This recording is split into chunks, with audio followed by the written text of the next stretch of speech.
A few words about learning and motivation. When children are struggling with fine motor skills, it can be tricky to get them interested. Most people aren't motivated to do things that are hard or that we feel we aren't good at. When we feel good about how we do a certain thing, we begin to get self-motivated.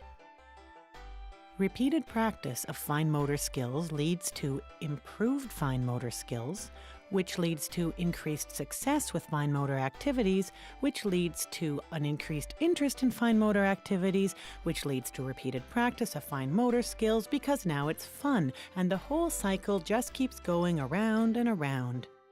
When children are engaged in activities they enjoy, and they learn that they can succeed by continuing to try, they become more self-motivated. In order to get or keep a child motivated, choose activities based on each child's developmental level.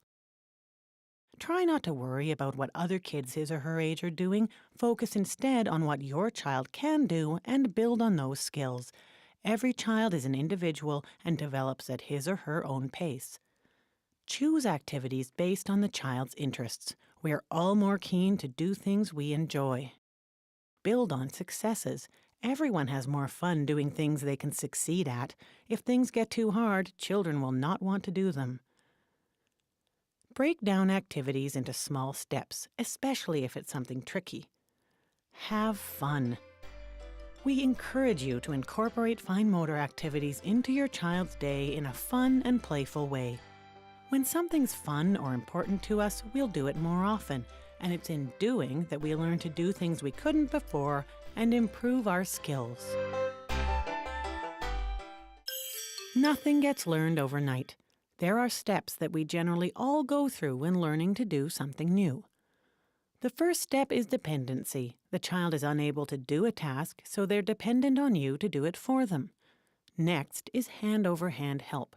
The child is interested in actively taking part, but needs hand-over-hand help in order to do it successfully. In the next step, the child is able to do some parts by him or herself, but needs to be talked through the activity and will still need help with the most difficult parts. At the next phase, the child no longer needs any help, but may need specific reminders or instructions for certain parts of the activity.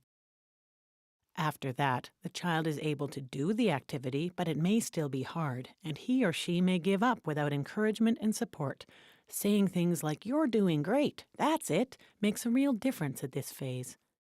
Finally, the child becomes independent.